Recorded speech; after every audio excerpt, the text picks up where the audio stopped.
Hello பீஃபர்ஸ், நாங்களோட Lakshmi. நீங்கள் பார்த்துருக்கிறது 0 Lakshmi. What எபிசோடுங்க. இருங்க ஒரு நிமிஷம் கிளாப் பண்ணிக்கிறேன். ஏன்னு சொல்கிறேன், இந்த பாயிண்ட்டை நான் சுத்தமாக யோசிக்கவே இல்லை. விஜய் வந்து இப்படி ஒரு ரூட்டில் ஸ்ட்ரைட்டாக வந்து அடிச்சிட்டாரு. உண்மையை அவரே அழகாக கண்டுபிடிச்சிட்டாரு. What a direction, what a ரைட்டரோட ஸ்பெஷாலிட்டி அப்படின்ட்டு. ஸோ இந்த இடத்துல விஜய் கேரக்டர் அவ்வளோ ஸ்மார்ட்டாக காமிச்சிருக்காங்க. ஓகே, கொண்டு வந்துட்டீங்க, வெண்ணிலா வந்தால் சந்தோஷம் அப்படிங்கிறது மட்டும் இல்லாமல் அங்கே பின்னணியில் எப்படி ஒருத்தர் ஆசிரமத்தில் இருக்கிற கரெக்டு தானே, ஆசிரமத்தில் இருக்கிறத கண்டுபிடிச்சா அப்படின்ட்டு.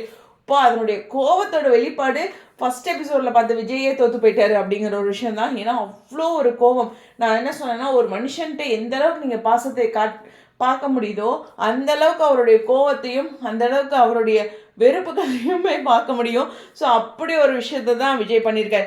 வெண்ணிலா கிட்ட விஜய் கேட்குறாரு, எல்லா இடங்களுமே காவேரி வந்து ஒரு பரிதவிச்சு நிற்கிறாங்க, அவங்க நான் இல்லையா அப்படின்ட்டு.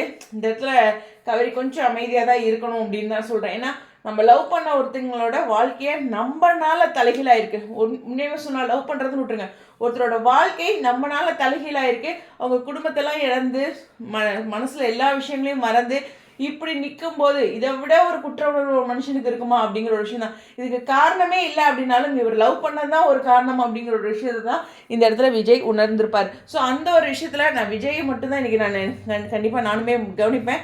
பட் இருந்தாலும் கண்கள் அந்த பக்கம் காவேரி சைடு போயிட்டு வருது அப்படிங்கிறத தவிர்க்கவே முடியாத ஒரு விஷயம் அப்படிங்கிறது தான்.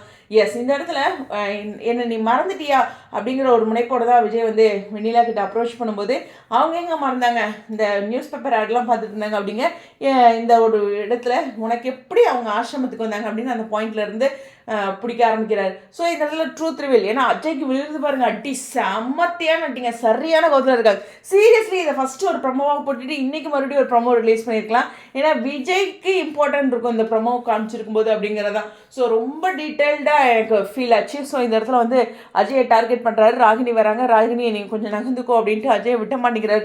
ஸோ ஒரு கட்டத்தில் அட்டி அஜய்க்கு விழுறதை பார்த்துட்டு ராகினி சொல்கிறது என்னென்னா, அஜயோட அப்பா மூலமாக தெரியுது அப்படிங்கிற ஒரு விஷயம்.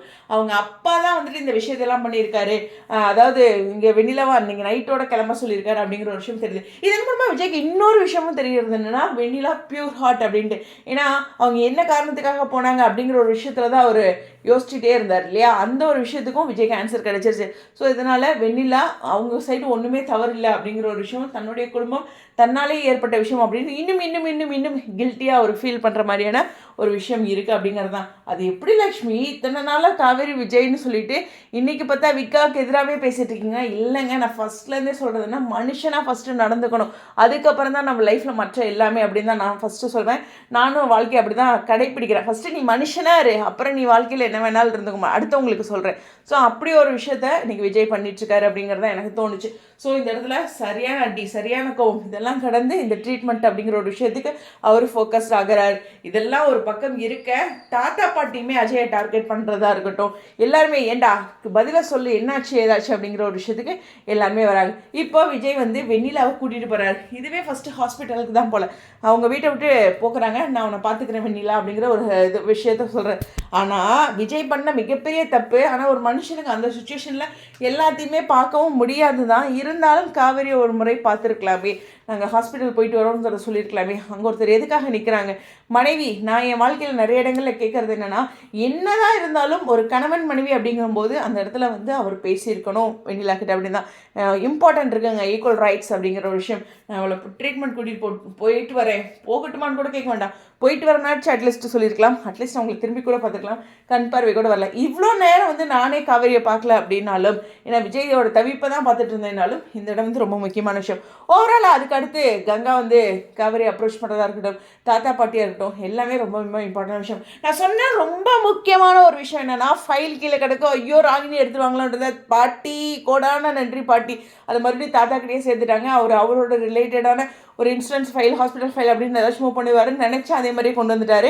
ஸோ ரொம்ப பியூட்டிஃபுல்லாக அந்த விஷயத்தை அவரே ஹேண்டில் பண்ணுறாரு. இது ரொம்ப ரொம்ப விகா ஃபேன்ஸ்க்கு இம்பார்ட்டண்டான விஷயம். தாத்தா கிட்ட நம்ம குலதெய்வத்துக்கிட்டே வந்து ஃபைல் இருக்குது அப்படிங்கிறது தான். என்ன டேரக்டர் தானே குலதெய்வம், நீங்கள் ஓகே காட்ஃபாதர்கிட்டே ஃபைல் இருக்குது அப்படிங்கிறது தான். ஸோ அது ரொம்ப ரொம்ப முக்கியமான பாயிண்ட்டு. ஸோ அது அப்புறம் அவர் ஹேண்டில் பண்ணிக்குவார். இப்போ விஜய் இருக்கிற நிலையில் அதை சொல்லவே முடியாது அப்படிங்கிறது தான். ஸோ இந்த இடத்துல காவேரி ரொம்ப அப்செட். விஜயோட ஆக்டிவிட்டியில் அப்படிங்கிறது இருந்தாலும் விஜய்க்கு ஒன்றுமே புரியாது. ஒரு மனுஷனுக்கு என்ன பண்ணுறோன்னே தெரியாத ஒரு சுச்சுவேஷன் இருக்கும் பார்த்தீங்களா, அங்கே தான் அவர் இருக்கார். பட் அதுக்கு அடுத்த எபிசோடை நம்ம ப்ரமோவாக பார்த்ததுனால, ஆனால் அந்த ப்ரமோ போட்டதுனால தான் இன்றைக்கி எபிசோட நம்ம நிம்மதியாக பார்த்தோம். அந்த ஒரு விஷயத்தை நான் அக்ரி பண்ணிக்கிறேன். ஸோ விஜய் எத்தனாயிரம் பேர் வந்தாலும் அவங்களுடைய வாழ்க்கையில் காவேரியோட முக்கியத்துவத்தை அவர் அழகாக சொல்லிட்டார். ஸோ இங்கே தாத்தாவும் பேசுகிறாங்க, கங்காவும் பேசுகிறாங்க, அம்மா கிட்ட எப்படியாச்சும் சொல்லு, கொஞ்சம் எடுத்து புரிய வச்சு சொல்லு அப்படின்ட்டு காவேரி சொல்கிறாங்க. நீ அம்மா பாவண்டி, இவ்வளோதை தான் தாங்கும் அப்படின்ற மாதிரி போகிறாங்க. ஸோ தாத்தா மறுபடியும் என்கிட்ட முதல்ல சொல்லியிருக்கலாம் இல்லைம்மா, நாங்கள் ஏதாச்சும் பண்ணியிருப்போம், இப்படி வாழ்க்கையில் நடுவில் கொண்டு வந்து அவ்வளோ நிறுத்தியிருக்கே அப்படிங்கிற மாதிரி தான் தாத்தாவும் சொல்கிறாங்க. இருந்தாலும் வெண்ணிலா பற்றி காவேரி இப்போ சொல்லாமல் இன்னும் டிலே பண்ணிதான் விஜயோட இன்றைக்கி கோவத்தை பார்க்கும்போது எனக்கே பயமாக இருக்குங்க. அவங்க சொன்னதே பரவாயில்ல அப்படிங்கிற ஒரு விஷயம் தான். இல்லைன்னா அப்படி ஒரு ஃபீல் பண்ணியிருப்பாரா, எந்த பொண்ணும் பண்ணாத விஷயத்த நீ வாழ்க்கையில் பண்ணியிருக்க, அவ்வளோ பெருசு நீ எனக்கு. அந்த வேர்டு வந்து ரொம்ப ரொம்ப பெருசுங்க. லைக் ஐ லவ் யூக்கு ஈக்குவலாக நிறைய வார்த்தைகள் இருக்குது வாழ்க்கையில் அப்படிங்கிற மாதிரி விஷயங்கள் தான். ஸோ ஓவராலாக பார்க்கும்போது இன்றைக்கி விஜயோட அந்த கோவம் மாஸ்ங்க. ஸோ அஜய் தும்சம் பண்ணிட்டாரு, சரியான கோவத்தில் இருக்கார் சிதப்பா மேலே அப்படிங்கிறதான். இன்னொரு முக்கியமான விஷயம், காவேரி ரொம்ப ரொம்ப ரொம்ப பாவம். அவங்களும் நமக்கும் ஒரு விஷயம் புரிஞ்சுக்கணும். ஃபஸ்ட்டு வந்து நம்ம பரிதவிக்கிறோம் அப்படிங்கிற ஒரு விஷயம் இருக்கட்டும், என்ன மாதிரி சுச்சுவேஷனில் விஜய் இருக்காரு, அவர் கொஞ்சம் டைம் வேணும் அப்படிங்கிற ஒரு விஷயத்தையும் காவேரி யோசிக்கணும், என்னோட வியூ. ஆனால் அதுக்கப்புறம் நீங்கள் ப்ரமோ பார்த்துட்டு தான் இதெல்லாம் பேசுகிறீங்களா? அடுத்த வீடியோவில் பேசுகிறேன். ஸ்டேடியம்.